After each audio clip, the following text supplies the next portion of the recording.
마태복음 11장 25절에서 30절 말씀입니다.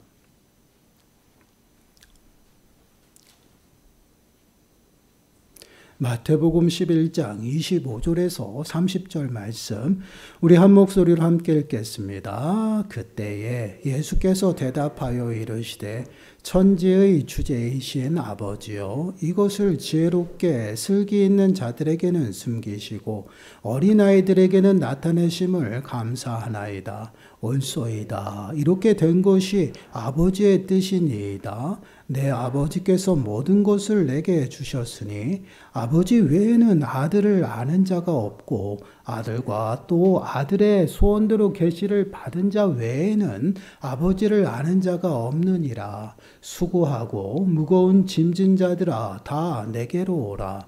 내가 너희를 쉬게 하리라. 나는 마음이 온유하고 겸손하니 나의 멍에를 메고 내게 배우라. 그리하면 너희 마음이 쉼을 얻으리니 이는 내 멍에는 쉽고 내 짐은 가벼움이라 하시니라. 아멘. 오늘 우리가 함께 나눌 말씀의 제목은 너희를 쉬게 하리라입니다. 오늘 말씀은 예수 그리스도의 부르심에 관한 말씀이에요. 무거운 짐을 지고 살아가는 그런 인생들을 부르시는 말씀입니다. 말씀을 통해서 지금도 살아계셔서 우리와 늘 함께 하시는 그 예수 그리스도의 부르심, 그 부르심을 좀 깨닫는 시간들이 되시고요. 더 나아가서는 우리가 좀 결단하는 시간이 되었으면 좋겠어요. 우리가 결단하고 예수 그리스도의 부르심에 응답해서 예수 그리스도께 나가는 이 시간이 되시기를 바랍니다. 그러므로 예수 그리스도를 통해서 하늘의 참된 위로하심과 참된 평안이 저와 여러분들의 심령 가운데 충만하게 임하시기를 간절히 축원합니다. 본문 28절 말씀을 한번 보시기를 바라요. 수고하고 무거운 짐진 자들아, 다 내게로 오라. 내가 너희를 쉬게 하리라. 지금 예수님께서 말씀하셔요. 수고하고 무거운 짐진 자들아, 다 내게로 오라라고 지금 말씀을 하고 있죠. 이는 수고하고 무거운 짐진 자들을 당신에게 이제 부르시는, 초대하는 그러한 모습이에요. 그럼 여기서 수고하고 무거운 짐진 자들은 누구일까요? 먼저 수고하다라는 이 단어를 보게 되면요, 단 한 번 낙담하고 낙심하는 그러한 모습이 아니에요. 끊임없이 계속해서 지속적으로 낙담하고 지쳐있는 그러한 사람들을 지금 수고하는 자들이다라고 말을 하고 있어요. 그리고 짐진 자라는 이 말은요, 누군가에게 의해서 무거운 짐이 지워진 자들, 그러한 자들을 말하죠. 결국은 수고하고 무거운 짐진 자들은 누구이냐? 누군가에 의해서 무거운 짐을 지워지고 또한 낙담하고 낙심 가운데에서 지친 그러한 자들을 지금 예수님께서 부르고 있다라는 것이에요. 그럼 이들은 그 당시 누구를 말할까요? 이 말씀의 1차적인 그러한 부르심의 대상은 그 당시에 이제 바리새인들과 또한 그 서기관들에 의해서 무거운 그 율법적 관행들을 지키면서 행하며 살아가야 했던 그런 이스라엘 그 백성들을 이야기를 하고 있어요. 마태복음 23장 4절 말씀을 보시면 이렇게 말씀을 합니다. 또 무거운 짐을 묶어 사람의 어깨에 지우되 자기는 이것을 한 손가락으로도 움직이려 하지 아니하며. 이 말씀은 어떠한 말씀이냐면 예수님께서 서기관과 바리새인들을 꾸짖으시며 하시는 그런 말씀이에요. 근데 지금 무거운 짐을 묶어서 사람에게 지워지고 있다는 거예요. 어깨에다가 지워주고 있다는 것이에요. 누가요? 종교 지도자들이. 그 당시 종교 지도자들은요, 하나님께서 주신 그 율법 외에 자신들이 거룩해지기 위해서 또한 거룩하게 살아가기 위해서 또 다른 율법적 관행들을 만들었어요. 그 율법적 관행들이 자그마치 600여 가지가 넘어가는 그러한 모습이 있습니다. 그렇게 많은 율법적 관행들을 지켜야지 거룩하고요. 그 관행들을 지켜야지만 그들이 하나님의 나라를 갈 수 있다고 했어요. 그렇게 또 믿었어요. 구원받을 수 있다라고 생각했어요. 그렇게 해야지만. 그러다 보니 그런 무거운 율법의 짐들을 누구에게 지게 했어요? 백성들에게 그 이스라엘 사람들에게 지워졌다라는 것이에요. 그러한 자들을 지금 그렇게 무거운 율법의 관행으로 인해서 무거운 짐과 지쳐있는 그러한 이스라엘 사람들을 지금 예수님에게 초청하고 부르고 계시다라는 것이에요. 수고하고 무거운 짐자들아 다 내게로 오라고 지금 초청하는 그러한 모습이에요. 그럼 단순히 그들만 부르시는 부르심의 말씀일까요? 아니에요. 그 당시에 모든 사람들을 이야기를 하고 있습니다. 그 당시엔 로마의 압제 속에서 육체적으로나 정신적으로나 지쳐있는 사람들이 너무나 또 많았습니다. 쇠약해져 있는 그러한 사람들이 많았죠. 그러한 사람들을 동일하게 부르고 있다라는 것이에요. 그럼 여러분 우리는 이렇게 생각해야죠. 그 부르심이 그러면 단순히 그 당시에 사람들만 그렇게 예수님이 부르시고 있을까? 그렇지 않다라는 것이에요. 예수님의 이러한 부르심은요. 오늘날 우리들의 삶 가운데서도 동일하게 나타나고 있다는 것이에요. 무거운 죄의 짐에서 눌려 살아가는 그런 인생들에게 예수님께서는 동일하게 우리를 부르고 계시다라는 말씀이에요. 수고하다라는 이 표현은요. 언제 쓰여졌냐면 아담의 불순종으로 인해서 하나님께서 사람에게 지금 하나님의 심판을 하시는 그러한 진노, 벌하시는 그러한 모습 속에 나타났다라는 것이에요. 창세기 3장 16절 17절 말씀을 보시면 이렇게 말씀을 하고 있어요. 또 여자에게 이르시되 내가 네게 임신하는 고통을 크게 더하리니 네가 수고하고 자식을 낳을 것이며 너는 남편을 원하고 남편은 너를 다스릴 것이니라 하시고 아담에게 이르시되 네가 네 아내의 말을 듣고 내가 네게 먹지 말라 한 나무의 열매를 먹었은즉 땅은 너로 말미암아 저주를 받고 너는 네 평생에 수고하여 그 소산을 먹으리라. 지금 여인에게 수고하고 자식을 낳을 것이다 라고 말씀을 하고 있죠. 또한 아담에게는 어떻게 말씀해요? 평생에 수고하여 그 소산을 먹어야 한다라는 것이에요. 죄로 타락한 인생은요, 이렇게 평생을 수고하며 살아가야 한다라는 것이에요. 얼마나 비참합니까? 이게 죄의 비참함이에요. 죄의 짐이 주어졌고요. 그 죄의 무거운 짐으로 말미암아 우리는 평생 수고하며 살아간다라는 것이에요. 근데 이 수고하다라는 이 단어의 의미를 더 깊게 보면 고통이라는 그러한 의미를 포함하고 있다라는 것이에요. 이는 무엇을 의미해요? 우리는 죄로 인해서요, 고통과 낙심 가운데 신음하며 평생을 살아간다라는 것이에요. 이러한 삶이 바로 죄로 부패하고 타락한 우리 인생의 모습입니다. 그러한 인생들에게 예수님께서 동일하게 지금 말씀하고 있다라는 것이에요. 수고하고 무거운 짐진 자들아 다 내게로 오라고 부르고 계시다라는 것이에요. 그렇게 수고하고 짐진 자들을 예수님께서 부르시는 그 이유가 무엇이냐라는 것이에요. 그 이유는 너희를 쉬게 하겠다라는 것이에요. 힘을 주시겠다라고 말씀을 하고 있어요. 여러분, 내가 너희를 쉬게 하리라 이 말을요, 좀 그 당시에 쓰여졌던 그 언어로 그 풀이에서 좀 살려서 풀이해서 읽어보면 이렇게 읽어요. 그러면 내가 너희를 쉬도록 만들 것이다 라는 의미예요. 내가 너희를 쉬게 하리라는 것은 그러면 내가 너희를 쉬도록 만들어줄 것이다. 어떻게 하면요. 너희가 내게 오면 내가 너희를 쉬도록 만들 것이다 라는 그 말씀이에요. 이는 예수님께서 당신에게 나오는 그러한 자들을 그렇게 하시겠다라는 강한 의지의 표현으로 쓰여졌다라는 것이에요. 반드시 너희를 쉬게 하겠다라고 분명히 말씀하는 그런 모습이에요.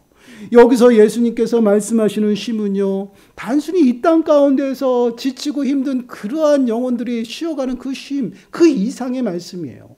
영원한 참된 안식을 말씀을 하고 있다라는 것이에요. 이 땅의 삶 가운데 누려야 할 그 쉼뿐만 아니라 영원히 들어갈 안식도 지금 예수님께서 약속하고 있다라는 것이에요. 누구에게요? 수고하고 무거운 짐진 자들이 당신에게 나올 때에 이 모든 그 참된 안식을 약속하고 있다라는 것이에요. 여러분, 요한계시록 14장 13절 말씀을 보시면 이런 말씀이 있어요. 또 내가 들으니 하늘에서 음성이 나서 이르되 기록하라. 지금 이후로 주 안에서 죽은 자들은 복이 있도다 하시매 성령이 이르시되 그러하다 그들이 수고를 그치고 쉬리니 이는 그들의 행한 일에 따름이라 하시더라.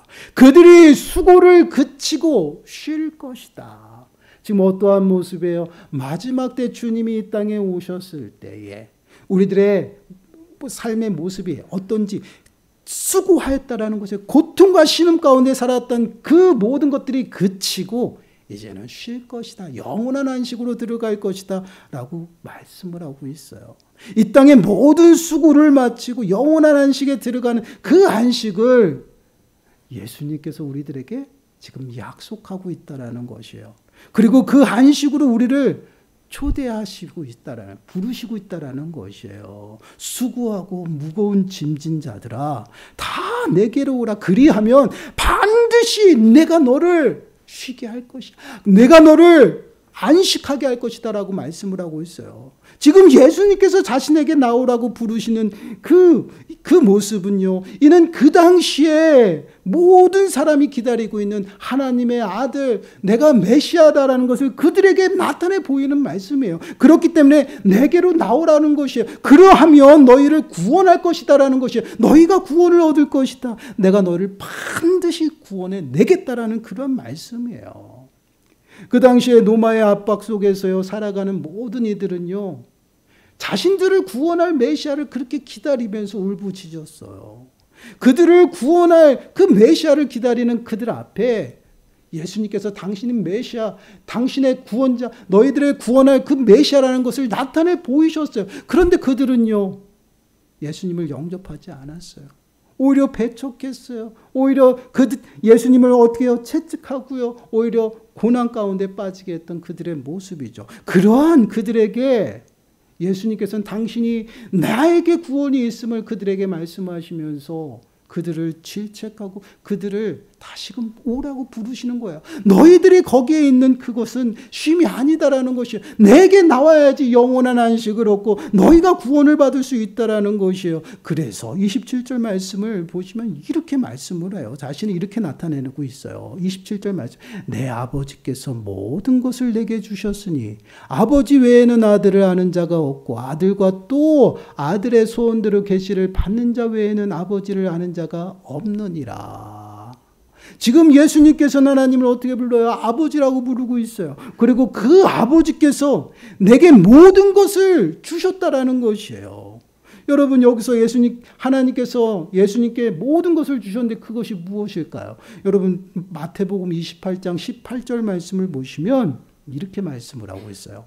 예수께서 나와 말씀하여 이르시되 하늘과 땅의 모든 권세를 내게 주셨으니. 오늘 본문에서 내게 모든 것을 주셨다라는데 그 모든 것이 무엇이냐면 하늘과 땅의 모든 권세를 지금 예수님께 주셨다라는 것이에요. 이는 무엇을 의미해요? 우리의 생사화복을 주관하시는 분이 예수님이시고요. 만유의 주가 되시고요. 더 나아가서는요. 우리의 죄사함의 은혜까지 예수 그리스도 안에 있다라는 것이에요. 그러면 예수님이 누구라는 것이에요? 바로 그들이 기다리는 구원자 메시아라는 것을 그들에게 나타내 보이고 있어요. 여러분 마태복음 9장 6절 말씀을 보시면 이렇게 말씀을 하고 있어요. 그러나 인자가 세상에서 죄를 사하는 권능이 있는 줄을 너희로 알게 하려 하노라 하시고 중풍병자에게 말씀하시되 일어나 네 침상을 가지고 집으로 가라 하시니 인자가 세상에서 죄를 사하는 권능이 있다라고 말씀을 하고 있죠. 더 나아가선 질병 가운데 있는 중풍병자에게 명하여 걸어가라고 이야기를 하고 있어요. 그 모든 질병 가운데서 그 질병을 꾸짖어서 쫓아낼 수 있는 권능까지 있다라는 것이에요. 우리 지난주에도 우리가 말씀을 나눴잖아요. 예수님께서 풍랑까지도 모두 잠잠하게 명령하여 잠잠하게 만드는 그 권능까지 있다라는 것이에요. 이것이 무엇을 의미합니까? 지금 예수님께서는요. 하나님의 아들로서요. 모든 하늘과 땅의 권세를 가지고 너희에게 왔다는 것이에요. 왜 왔습니까? 너희들이 내게 나오면 내가 너희를 쉬게 하고 구원하기 위해서 이 땅에 오셨음을 그들에게 나타내 보이고 있어요. 당신이 하나님의 아들로서 너희가 수고하고 무거운 짐을 가지고 내게 나오면 능히 도울 수 있다라는 것이 구원할 수 있다라는 것이에요. 그리고 너희들에게 참된 안식을 내가 너에게 허락하겠다라고 말씀을 하고 있어요. 그렇습니다. 우리의 모든 인생을 주관하시고요. 우리의 모든 인생을 바꿀 수 있는 분이 바로 예수님이셔요. 그렇기 때문에 우리는 예수님 앞에 나아가야 된다라는 것입니다. 그래서 예수님께서 우리를 부르고 계셔요. 그리고 너희들이 나오면 내가 너희를 쉬게 하겠다라고 말씀하고, 반드시 너희를 쉬게 만들겠다라고 말씀을 하고 있어요. 그러니 모두 다 나와라라고 말씀을 하고 있어요. 그리하면 예수님께서는요, 흔쾌히 너희들을 반겨주시겠다라는 것이에요. 그래서 29절 말씀 보세요. 29절 말씀을 보시면 나는 마음이 온유하고 겸손하니 나의 멍에를 메고 내게 배우라. 그리하면 너희 마음이 쉼을 얻으리니. 여러분, 예수님께서 당신은 마음이 온유하고 겸손하다라는 것이에요. 겸손이 무엇이에요? 낮아져서 섬기는 것이 겸손이에요.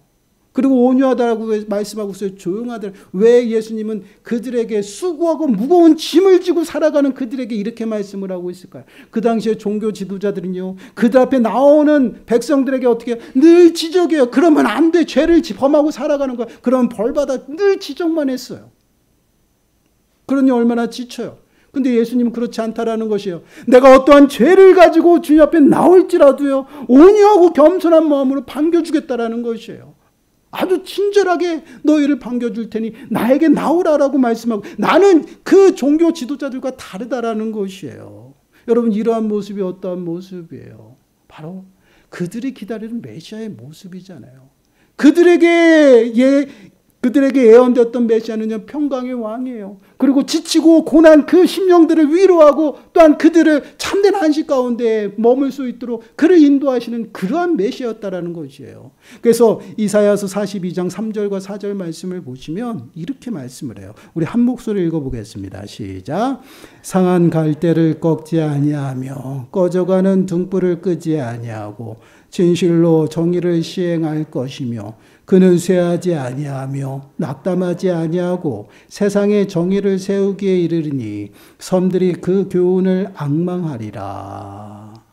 상한 갈대를 꺾지 아니하고 꺼져가는 등불을 끄지 않는 그러한 분이 바로 예수 그리스도라는 것이에요. 종교 지도자들은요, 많은 구제를 하고 많은 헌금을 하는 사람들을 좋아했어요. 그리고 정말 가난하고 헐벗은 그들은요, 상대도 하지 않았어요. 그러니 얼마나 그 상한 마음들이 그 종교 지도자들에게 나왔을 때 그들이 위로받지 못하고 얼마나 마음이 찢어졌을까요? 그러나 예수님은 그렇지 않다라는 것이에요. 어떠한 환경에 있을지 너희들이 가난하고 문제 앞에 있고 더럽고 추악한 죄 가운데 죄인일지라도 주 앞에 나오면 흔쾌히 주님께서 반겨주시겠다라는 것이에요. 그리고 너희들을 섬겨주겠다라는 것이에요. 그러한 예수 그리스도께서 우리를 부르시고 있다라는 것이에요. 그런데 여러분, 그 부르심 속에서 나는 온유하고 겸손하니 나의 멍에를 메라고 말씀을 하고 있어요. 그리고 30절 말씀을 보면 이는 내 멍에는 쉽고 내 짐은 가벼움이라 하시니라. 여러분, 단순히 주님 앞에 나오라는 것으로 끝나지 않았다라는 것이에요. 내가 너희를 친히 반겨줄 것인데 너희는 나의 멍에를 메고 내게 배우라라고 말씀을 하고 있어요. 여러분, 그들이 지고 있는 멍에가 무엇이에요? 얼마나 짐이 무겁습니까? 율법적 관행으로 인해서 그것을 지키지 아니하면 어떻게 됐어요? 그들은 구원받지 못했어요. 헌금을 많이 내지 않으면 어떻게 돼요? 구원받지 못했어요. 구제를 많이 하지 않으면 그들은 거룩해지지 못했어요. 그 당시에 종교 지도자들이 그러한 짐들을 누구에게? 백성들에게 메어줬다라는 것이에요. 얼마나 미련해요. 내가 무엇인가를 해서 구원받을 수 있다라고 생각했고요. 내가 무엇인가를 해서 거룩해질 수 있다라고 생각했던 것이 바로 종교 지도자들이었어요. 그런 것을 가르쳤어요. 그래서 그렇게 해야지 구원이 이룬 줄 알았다고, 이루는 줄 알고 있었던 것이 바로 그 당시 사람들이었어요. 그러나 여러분, 구원은 그렇지 않아요. 구원은요, 내 행위로 이루어지는 것이 아니잖아요. 종교 지도자들의 말에 그대로 빌려서 오늘날로 끌어오면요, 우리가 교회에 열심히 나와야지 구원받는 것이에요. 우리가 헌금을 많이 내고 헌금을 잘 내야지 구원받는 것이에요. 우리가 전도를 많이 해야지 구원받는 것이에요. 우리가 기도를 많이 해야지 구원받는 것이에요. 우리가 말씀을 많이 읽어야 돼요. 20독 30독 해야지 구원받는 것이에요. 그 누가 구원받을 수가 있겠어요? 구원은 그런 것이 아니다라는 것이에요. 구원은 무엇이에요? 하나님이 주신 선물이에요. 얼마나 감사해요.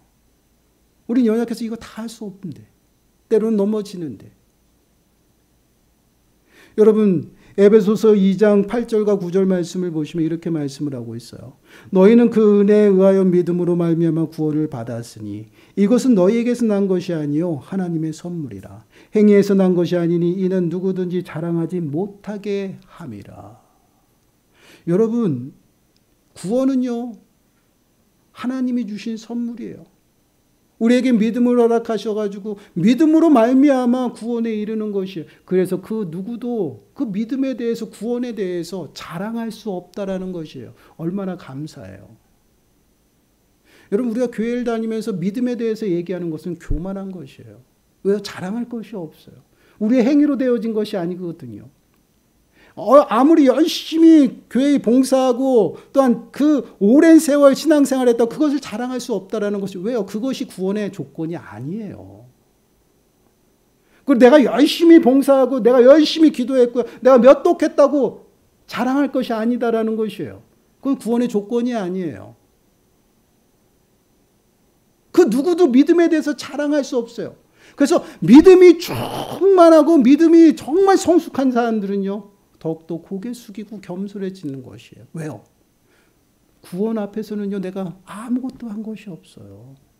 하나님의 전적인 은혜고요. 그 은혜가 아니면 주 앞에 나와서 예배할 수 없음을 깨닫기 때문에 더욱더 겸손하게 하나님 앞에 나갈 수밖에 없죠. 나는 아무것도 아닙니다. 나는 아무것도 할 수 없다. 이것이 바로 믿음이에요.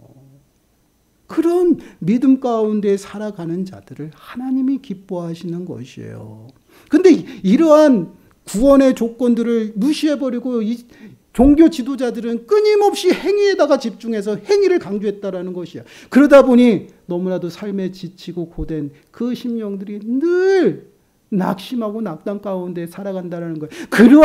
그러한 심령들을 주님께서 부르시고 있다라는 것이죠. 아니다. 이제는 구원은 내 안에 있고 오직 내가 너희를 구원할 수 있으니 너희는 나에게 나오라는 것이에요. 그리고 나서 말씀하시는 게 있어요. 이제는 내 멍에를 매라는 것이에요. 너희들이 지치고 무거운 그 모든 멍에를 내려놓고 내 멍에를 지라는 것이에요. 그리고 어떻게 해요? 내게 배우라.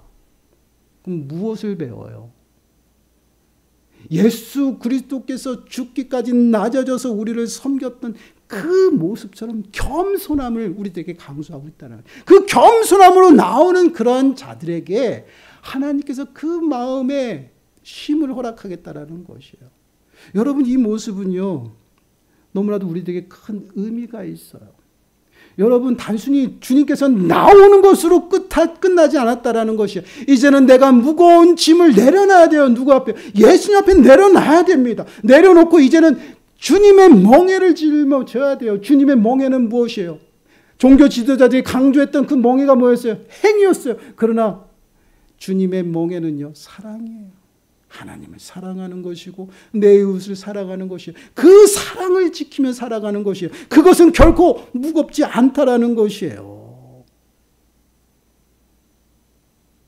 여러분, 25절 말씀 보세요. 25절 말씀 보시면 그때에 예수께서 대답하여 이르시되 천지의 주제이신 아버지요 이것을 지혜롭고 슬기 있는 자들에게 숨기시고 어린아이들에게는 나타내심을 감사하나이다. 여러분, 지혜롭고 슬기 있는 자가 나타나요.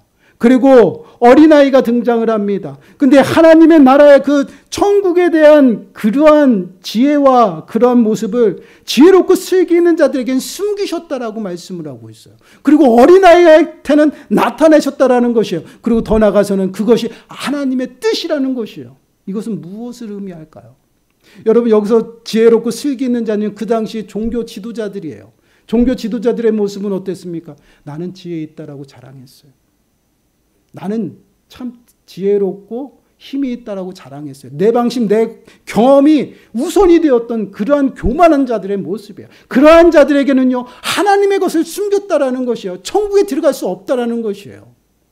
영의 일을 볼 수가 없어요. 왜요? 그들은 자신의 모습이 하나님이 되어서 눈이 어두워지고 귀가 닫혔어요. 그러한 자들은 하나님의 것을 보지 못합니다. 영의 것을 못하고 천국을 볼 수가 없다라는 것이에요. 그들에겐 다 숨기셨다라는 것이에요. 그러나 어린아이와 같은 그러한 자들에게 나타내 보이셨다라는 것이에요. 여러분 어린아이들은 어떠한 모습이에요? 엄마가 이거 하면 안 돼. 안 해요. 그리고 어린아이는요. 엄마가 이거는 좋은 거야. 그럼 좋은 걸로 알고 있어요. 아주 단순해요. 전적인 부모의 사랑에 의지하는 그러한 모습이 어린아이라는 것이에요. 늘 겸손하죠. 자기 주장이 없어요. 그냥 모든 것들이 다 시키면 시킨 대로 순종하는 그러한 모습이 어린아이, 이러한 모습이 겸손이에요. 분명히 예수님께서는 수고하고 무거운 짐진 자들아 다 내게로 오라. 나는 온유하고 겸손하여 너희들이 내 멍에를 메고 나에게 배우라라고 말씀을 하고 있어요. 단순히 나와서는 아니에요. 나오는 것으로 끝나는 것이 아니에요. 그 모든 짐을 내려놓고 주님의 멍에를 메고 주님이 가신 그 겸손의 삶을 따라가는 것이에요. 그러한 자들에게 마음에 쉼이 있다라는 것이에요. 평안이 임하고 천국이 임한다라는 것이에요. 여러분 분명히 하나님께서 말씀하십니다. 교만한 자는 물리치셔요. 겸손한 자에게 은혜를 더하셔요. 천국의 삶도 동일한 것이에요. 교만하고 자신의 지혜를 자랑하고 내가 지혜 있다라고 말하는 그러한 자들은요. 결코 주님의 일을 보지 못합니다. 천국은 누구에게 가요?